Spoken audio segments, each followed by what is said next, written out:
Not My Family is a highly fictionalized, loosely autobiographical narrative that describes generational bad will, poor choices, financial malfeasance, and even murder. The generational craziness is propagated like a tidal wave, threatening to drown everything in the deluge. Secrets are buried deep in lies, pacts sealed in blood, the truth concealed unto death, just to exert some control. Personally, I hate rubberneckers.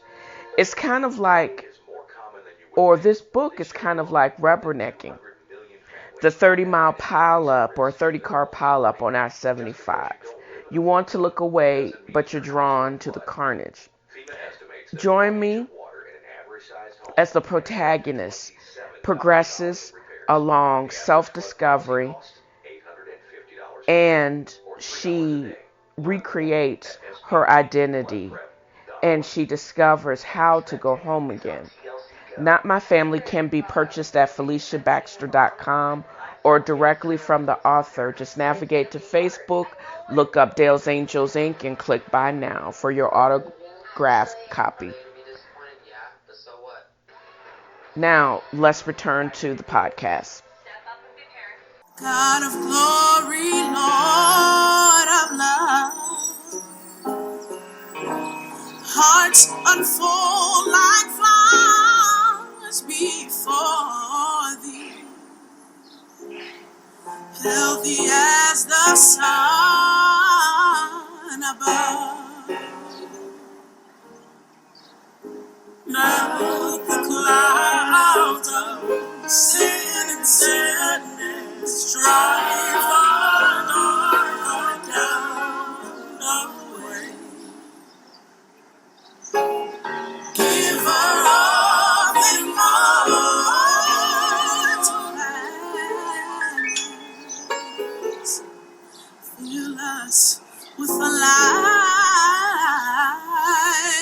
Fill us with the light. Oh, fill us with the light of day.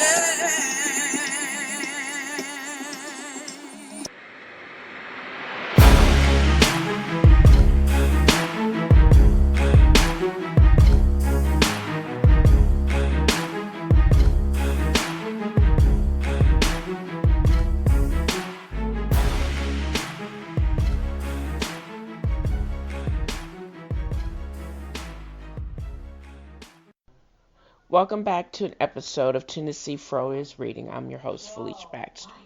Well, in this week's episode, we'll be discussing Black Excellence,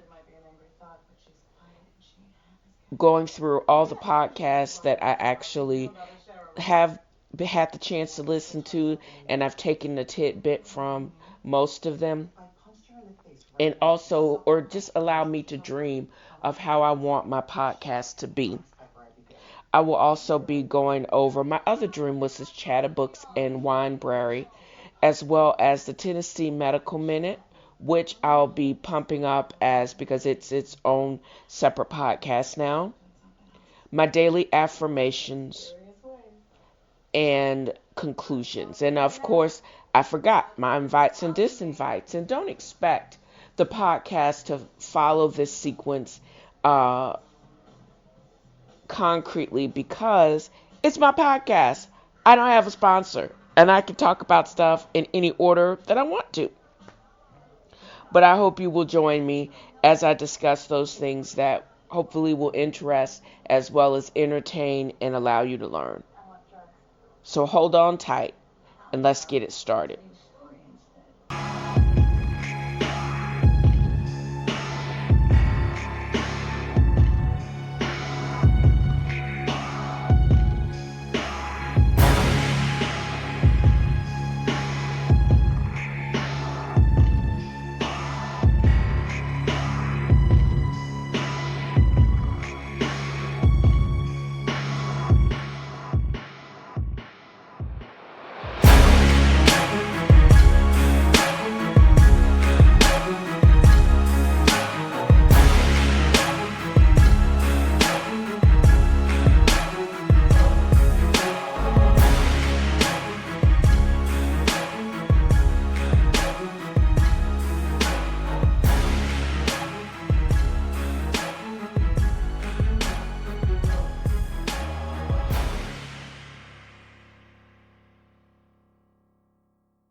Well, as I become more and more and I get paid more and more to work, I get to practice my craft in many different ways. I've published my own book, I update my blog, and I also publish this podcast. But what's going to keep it all moving smoothly is when I get other paid assignments. Well, I wrote this copy for a very useful uh, cleaning device that I first became aware of when I stayed with a colleague of mine in Chattanooga, Tennessee.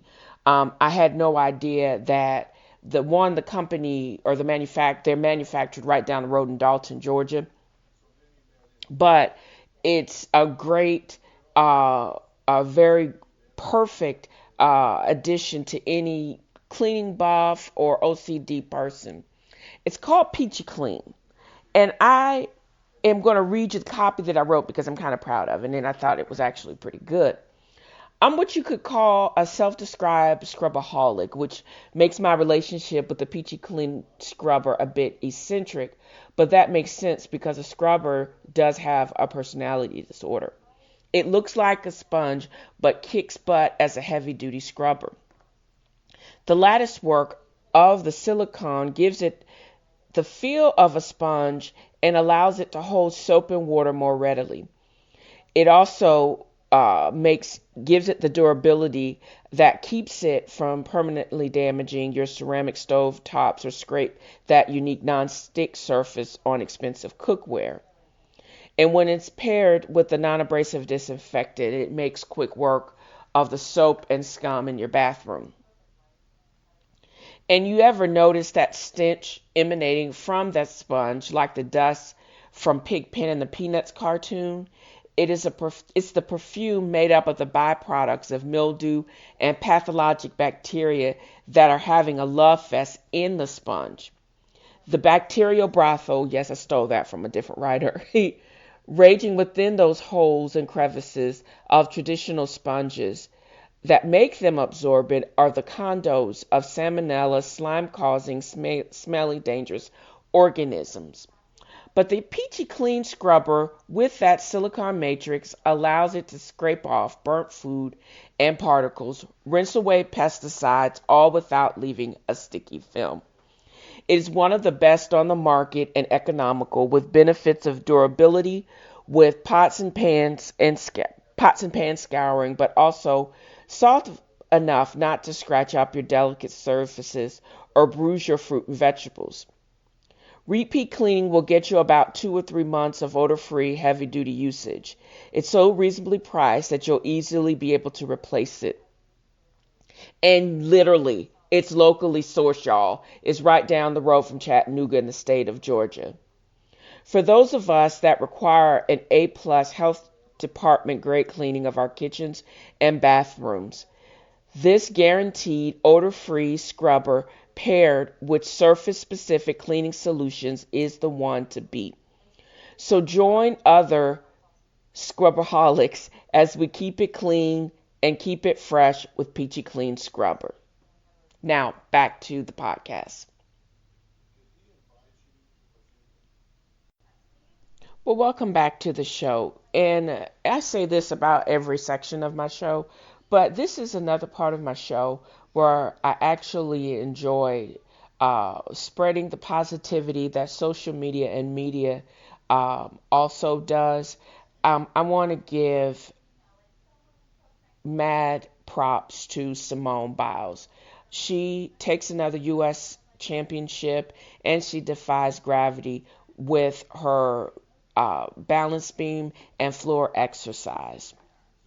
And I want to just talk about black excellence just for a little bit because I think you can be proud of your nationality and who you are without being a racist or without being bigot. And we got to prop each other else up when nobody else will. Um, Next on my list of the black excellence part of the show, Jay-Z, it seems like the Twitterverse and all of social media and other podcasts are just buzzing about this new potentially multi-billion dollar deal that Jay-Z has orchestrated with the NFL in the guise to promote inclusiveness and the lack of prejudice within this organization. He said it brilliantly. This is beyond taking a knee. Now that you are aware of the issue, so what are you going to do now?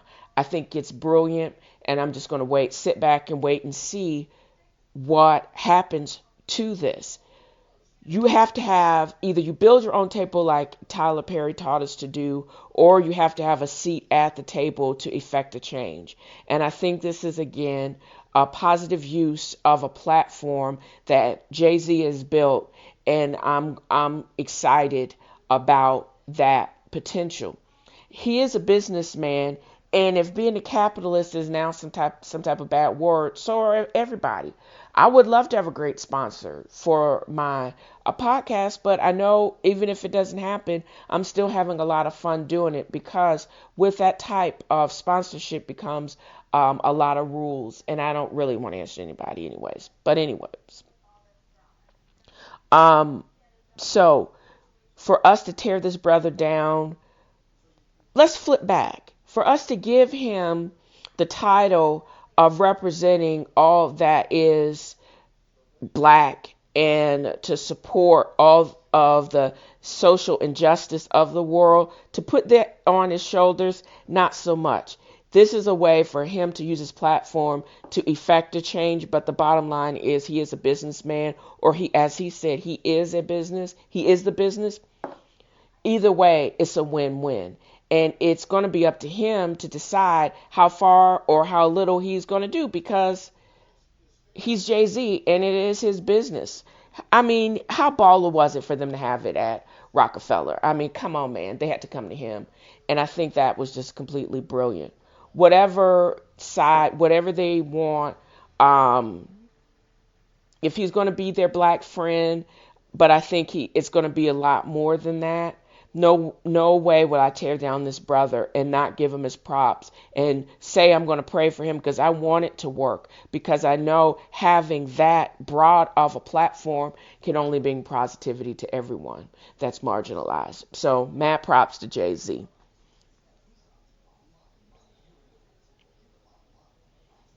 Bravo, brother. Bravo.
Well, the third, I believe, Democratic debate is coming up in about a little over a week or so. And um, I still find some narrowing some of my who I would like to support and who I think needs to just give it up. But I haven't really said that yet to most anybody. I'm still not completely sure who the ham sandwich Andrew Yang is. Oh, that flake with the peace pact girl. She need to go. I don't even know her name. I'm gonna probably look it up in a minute. And because I don't need to talk to her. She's just too tree huggery for me. I want to go a little bit further and to compound on what Kamala Harris has said about a predator in the White House. And I define what a predator is. A predator is a person or a group that ruthlessly exploits others. And it's not just the president, but the entire regime, and how others that are just like him use this presidency to promote bad behavior. Netanyahu, he need to be ashamed of himself. The new prime minister of England, China, and what's going on in Hong Kong right now. Everyone is accusing everyone else of being crazy, pathologic, and sorry, but they all are not um, keeping their promises. And I think very soon, um, for example, with the blessings of his country, I honestly think that if Netanyahu gets reelected, he's going to up the ante on starting to make restrictions on the Palestinians. The England are going to proceed with Brexit, which is going to be a financial disaster. We are going to have a second Tiananmen Square if the world lets China do what I think that they're doing, and that Chinese Pillsbury Doughboy in Northern Korea, same thing. We got a bunch of mad people that feel that there is the age of being justified of bad behavior. It's a bit frightening, but we just can't take our eye off of these jokers because they think they can sneak things in, but there's too many eyes on them. If we did hold them to the fire, maybe they will eventually act right. And that's why I think the Democrats have to get it together as for this new election, because the world seems to need a dose of act right at this time. Julian Castro's face still doesn't move to me. He's just very flat. Mad props to Kirsten Gillibrand. I saw there's a big billboard on the border of South Carolina going into North Carolina, and I think because she has some indigenous, or she is from an indigenous people, either Marshall Islands or Polynesian, but either way, mad props to her. Tom Steyer, I found out about him in 2017 when I first went to Oregon, because he was calling for the impeachment of Trump even way back then, and I thought it was pretty badass.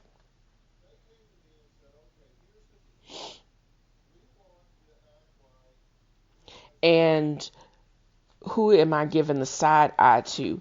Um, I was looking at our what is it, Secretary of State. He just makes me mad. Everybody that supported and covered up Jeffrey Epstein and R. Kelly, all of y'all deserve an ankle bracelet because all of y'all are complicit in their pathology. And the problems with the New York prison system have been known for eons, and that's why they're slowly shutting down Rikers. And even at that glorified skyscraper prison that Epstein was in, they've known about the issues that were there. And I'm surprised El Chapo didn't get broken up out of there.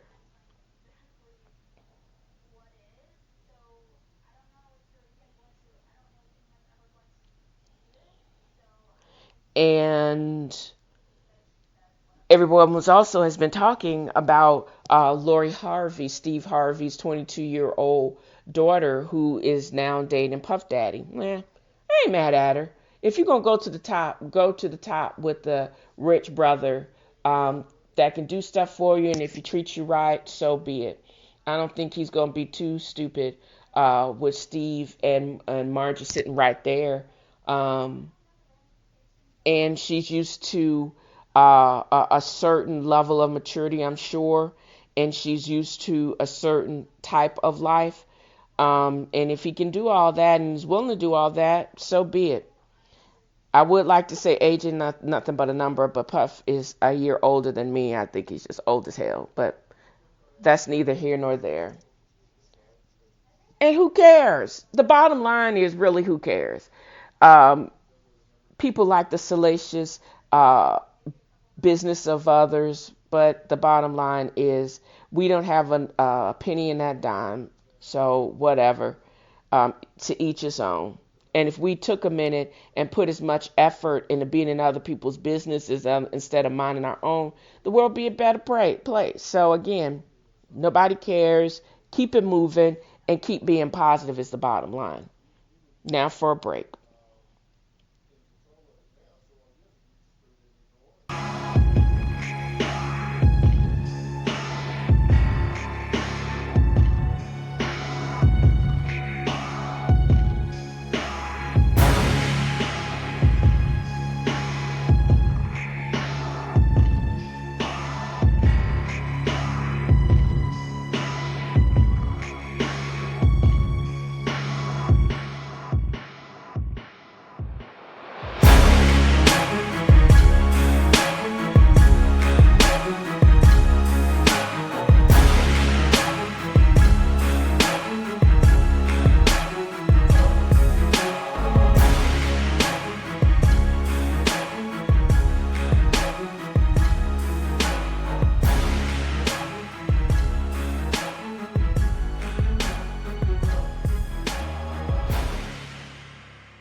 I love to read, obviously. Therefore, the TNFro is reading podcast. But for those hard to find titles, navigate to alibris.com. Alibris.com is chock full of hundreds of thousands of titles at a reasonable cost. So navigate to alibris.com/TNFro for those special deals. Plus, you can also navigate to dalesangelsinc.com and check out updated daily deals at your pleasure. Now back to the podcast. Well, welcome back to the podcast, and this is another favorite part of my podcast, and I hope I can convey this. It's me talking about the podcast, my podcast reboot, just a compilation of all of the podcasts and etc. I listen to, as well as my dream of eventually open up Chatterbooks and Wineberry, and I'll conclude that with a reading from one of the sites that you can actually write and to get paid, and also just my musings on the whole self-publishing thing. But anyways, right now I love TV, and therefore my Twitter handle, TV Food and Wine Girl, and now I'm really into podcasts, obviously, because I make my own podcast up. But I have subscribed to no less than 17 podcasts. The Breakfast Club, Secret Lives of Black Women, Ratchet and Respectable is one that I just added with Demetria Lucas. Um, the Read, which is one of my favorite, very gossipy, very fun. Then Dale Jr. and Serial. But what I found in most of these podcasts, with the exception of the New York Times Book Review, they were really going in on Jay-Z's deal with the NFL. But one of the things that they all were consistent on, recognizing if you have some issues, either mental, etc., if you need to get help, get therapy, because that's how you're going to level up. It's all about self-improvement, and being able to get to your next level. Bassie Ickby is going to be in Brooklyn, I believe, or in New York, or actually was it DC? Her new book drops, I believe, this week. And so the takeaway from all of those things, including, is just self-care and just taking care of yourself, because we need to always be the best version, in reality, the best version of ourselves. And I also now want to uh, just go into chatterbooks and self-marketing regrets, etc. Um, on May 15th, my first book was actually published, and I like saying that, my first book. But I've found so many things that how everyone has thought that this, we call them vanity presses or self-publishing houses, were all had scammy tendencies. Well, I do believe that because no sooner, even prior to my book being published, there were all of these unintended uh, costs, and they were more uh, uh, involved and focused on increasing their bottom line versus my book sales, my own book sales. They could care less if I were to um, sell a book ever after the the 80 books or 60 books that I got as part of my package. They don't, that doesn't seem to be their focus, because I do believe if they really were focused on that, the marketing plan would have been a part of the premium package that I bought. I would have been talking to my publicity agent way before the book dropped, and my book would have had and been out there and been selling, and I would have had a better leg to stand on if I wanted to do book readings, etc., and book signings at both my college as well as my medical school. And I would say that's cool, but it's really not. The marketing of a book should take place prior to the book being published or being available. You should create a buzz way before it's published, and you should not have to pay out of your pocket up front if you go the less traditional route. That's where they get you. These companies don't make money off of author book sales. They actually make money by selling these services that are just exorbitantly priced, and I honestly believe that.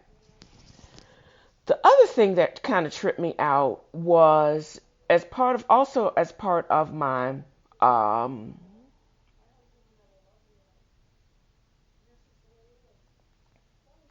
also as part of my book, uh,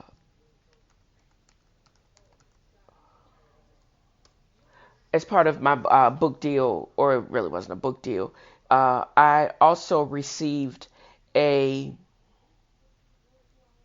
uh, paid book review from Kirkus. Kirkus Reviews actually has, I believe they are the sponsors of Not My Family, or excuse me, the sponsors of Author Stories, which is a podcast that I actually subscribe to, but I think I have since unsubscribed to it. And this is why. It's because I actually listened to the New York Times book review, and I do get more from that, as well as the New Yorker, etc. So this lukewarm review, I wanted to read to you, and I'm actually writing this into my next story, because this I'm going to take every bit of this to just improve going forward. It says, a debut fictional autobiography focuses on a African American woman who searches her ancestry and uncovers identity-shaken decades-old secret. Raised in Virginia, the product of an extraordinarily dysfunctional family, 47-year-old Maria Butler decides to do some research into her paternal lineage. Her father, Ronald Butler, has long been out of her life, so she turns to the internet.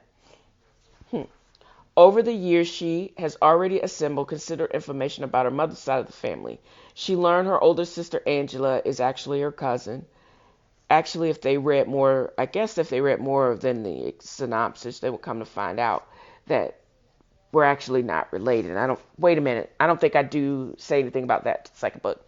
But anyways, Maria's mother, Darlene, was coerced by her own mother into raising her half-sister's baby, Angela, to spare Myrtle the embarrassment of having a child out of wedlock with her first cousin. That was right. Yes, the same Ronald that married Maria's mother. The unsavory trail down the Butler line proves less than comforting. Maria turns up a series of police reports, death certificates filled with homicides, and police records with long prison sentences. But when she sends her DNA to the company 23andMe, she finds a link to a Texas Vietnam hero, Samuel Anthony, Tony Purcell, who turns out to not be.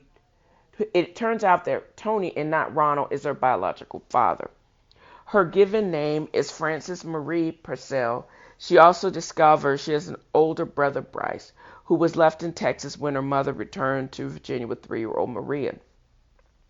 With the major reveals disclosed up front, Baxter's narrative lacks dramatic tension. Even for fiction, the tale crosses a line of credulity. The combination of Maria's mother's family, the Sampsons, and the wealthy, not so wealthy, they just well off, prolific Purcells, plus the multiple intertwined relationships among siblings, half siblings, and more, will leave readers scrambling to keep track of the overpacked cast.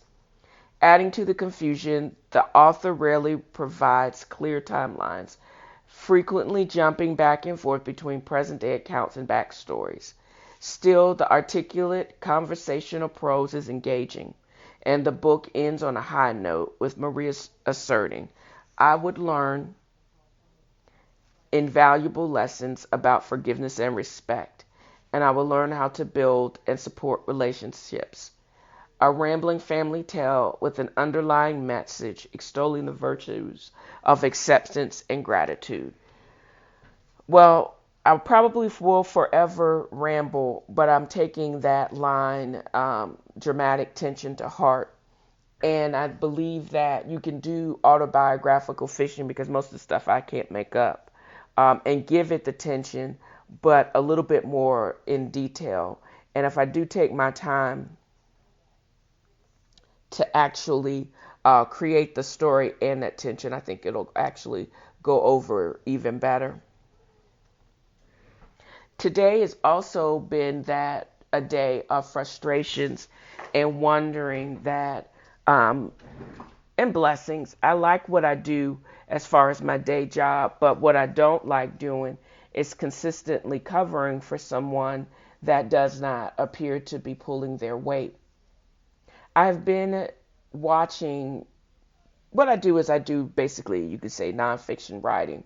And I've noticed this one person has not taken a case out of this queue since 2 o'clock. And it is 5 p.m. Eastern Standard Time. And I can't understand why, but I have to just stay in my lane and just realize that it is really not up to me to make any judgments of why this person is allowed to get away with not doing any work. I have to be assured that people can see what you're not doing. The system is a little bit janky and a little bit crashy, but you can't hide you're not being able to do work and think you're going to be able to get away with it. I was going to stay late, but number one, I have to finish taping this podcast, and getting it ready for publication. I'm not going to waste one iota of a moment in a system or trying to cover up and support somebody else that really doesn't need my support. That's way above my pay grade. As long as I know I've made my numbers and as long as I know there's not anything that I have to correct, I'm actually going to be shutting it down in about 15 or 20 minutes. And that's all I'm going to say about that. And I'm always going to still continue to be positive because I approve of the work that I do, and I can be proud of the work that I do. And I can't keep looking over everybody else's shoulder and wondering what everybody else is doing. I'm only responsible for my own success. So there you go. And I'm going to let it go, and I'm going to let it sit at that. Oh, I have forgotten another thing that I wanted to also read.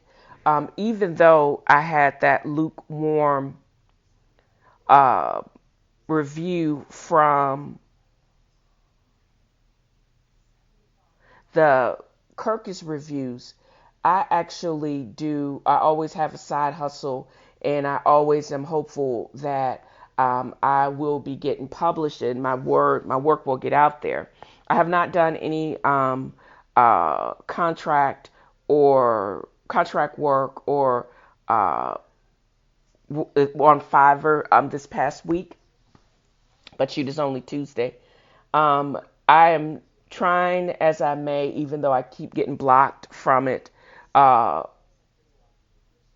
on uh, Vocal Plus, and I thought about rewriting or writing about my excursion out to Oregon. But I could see where they didn't accept this for publication because I needed to redo it. Nobody wants to read a sad sack story about how much I hated Oregon. So why don't I go from a different angle and write the story about how I wished I had done that uh, that trip, how I wish I had crossed the Sierra Nevadas, and how I wish I would have made a better effort to acclimate to Oregon. But I'm glad I didn't because I wouldn't. I don't think I would be doing what I'm doing now. But it starts out like this. Okay, you have to hum the next verses to the tune of the Beverly Hillbillies in your head as you sing the following verses to yourself. Here's a little story about a girl with a fro who drove 3,500 miles with the RV in tow. Little did she know she would get caught in snow. A late storm, that is, in April on the Donner Trail in the high Sierras. Well, first thing you know, the story could have ended right there, but she persevered, showed up in Oregon a little worse for wear, and almost fit to bear. Oregon turned out not the place to be. So 7 months later, she packed up her truck and headed back to East Tennessee. Hills, that is, barbecue, candied bacon, single malt whiskey. This is my first installment of my trip out west. I did westward fro all wrong. It was truly wrong way fro. Strict planning. If I could have left later in the spring and took full advantage of KOA and my SAM memberships, as well as did most of my camping in the national park system, I think it would have been a lot better. And why all of this? Why camp? Why go out and camp across the United States? Well, my first excursion out west was in 2005 when I worked in Denver as a contractor. This was also the first year I joined KOA. I was given some latitude by the contracting company because I proposed an RV rental for 3 weeks was a combination of room and transportation and was cheaper than a plane ticket, hotel, and rental car and per diem for 3 weeks. I rented an RV from Cruise America in Greensboro, North Carolina, and subsequently drove from North Carolina to Estes Parks, Colorado. I worked down the mountain and drove every evening back to my campsite, and I woke to snow-capped Rocky Mountains. My second trip out west 15 years later was life affirming, but was more grueling than it had to be. Knowing what I know now, I should have leased or bought an A-type, C-type RV with enough horsepower to pull my 2012 Shelby Mustang out west, but that was not the plan for me.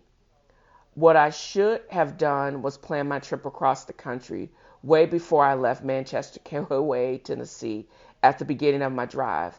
If I had known and signed up for Get Out There KOA contest, the KOA could have actually paid most of my fees out west, or I could have been paid blogger or so advertisements, paying the fees and gas for the over 3,000 mile trek.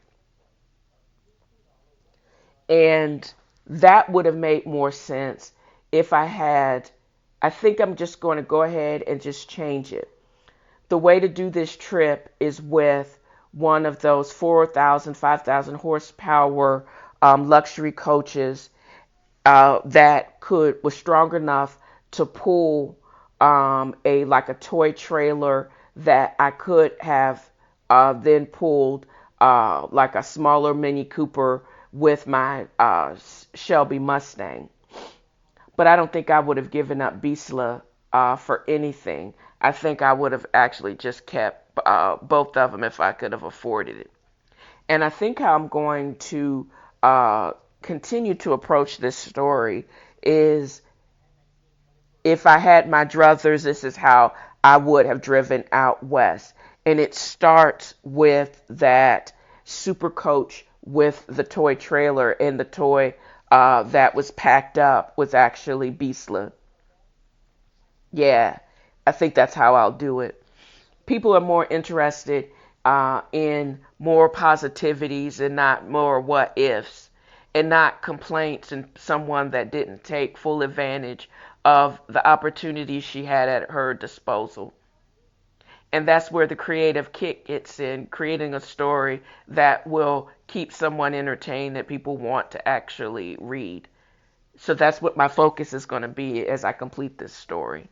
And I want to do it and finish it and publish it, and hopefully it'll be approved within the next couple of days. So check back to my site as I either update it on Instagram, but definitely on Facebook, or just navigate to Vocal Plus and look up TNFro, and you'll actually, if it's approved, it'll actually be published in Wander. And thank you guys for listening.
Hey y'all, this is TNFro, aka Felicia Baxter, a relative newbie to the podcasting game.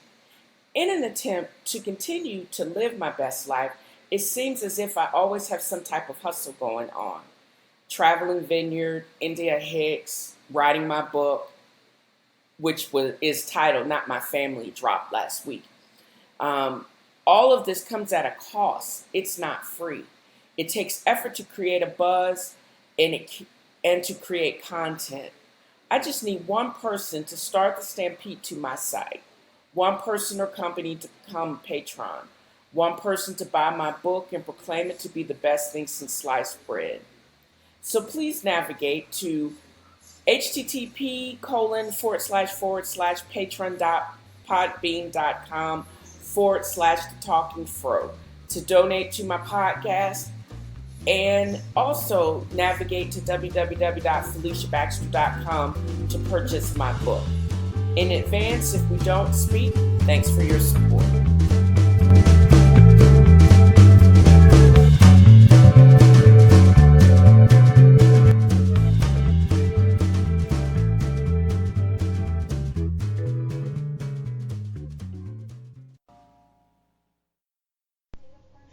Welcome back to the show. This is probably one of my favorite parts of the show, not just because it's almost to the end of the taping of a very long podcast, but it's just my celebration of positivity and how I love or want to every day continue about positivity and continue my growth positively.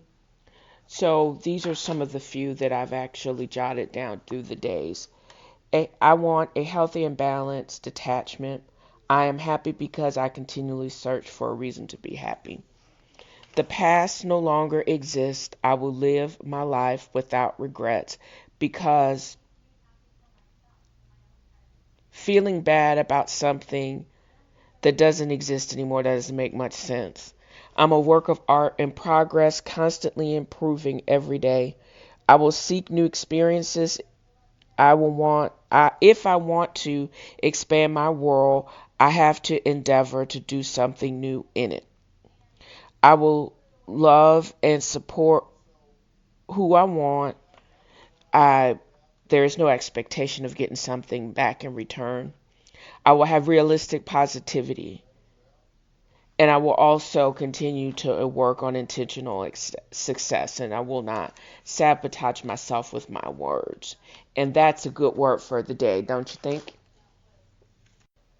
Well, that's it for this week's episode of TNFro is Reading. Join me next week as I continue to update on what's going on in the world of books, continue my dream of Chatterbooks and Wineberry, and just update you on special offerings, etc., from all of my links. And just what's going on in general in the chattery world that is social media. I'll actually give you the second or third installment of Wrong Way Fro, my adventures when I first went out west, what I'll actually be reading,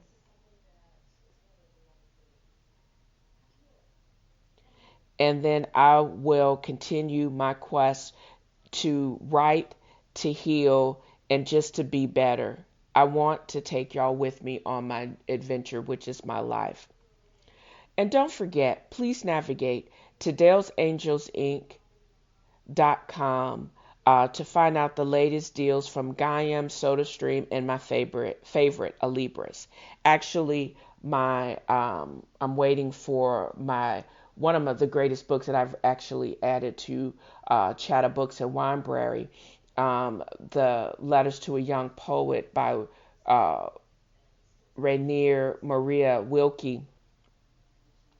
It's one of those books I believe that anybody that tries to call themselves a writer should actually read. I'm up to like the sixth uh, letter, and I find what he says, and I've written a lot of that into my heart. And also, uh, please don't take a please take a second to drop me a line. You can always direct message me on Instagram. If it's not too trolly, I'll actually even read it online.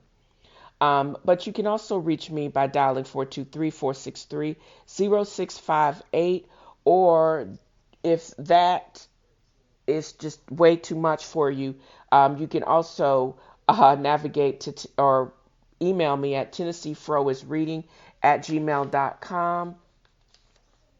I would love to hear from you. I would love to find out what you're reading and your take on what you're reading. If you haven't noticed in the recent weeks, previous episodes from our previous show are now only available by premium membership, and some may still be available for individual purchase. In other words, stop freeloading and put 5 on it if you like what you're hearing and you want to hear more, or you just want to support my quest to improve.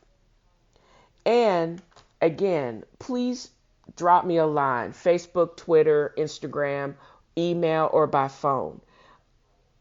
I would love to hear from you. Positive, negative, but if it's just too trolly and mean, no, I'm not going to read that. I'm going to have to set that aside. But I take all positivity and complaints for what they are. I can't win them all. I am just hopeful that like spirited folks like myself will find my work and will vibe to it. Y'all have a great evening.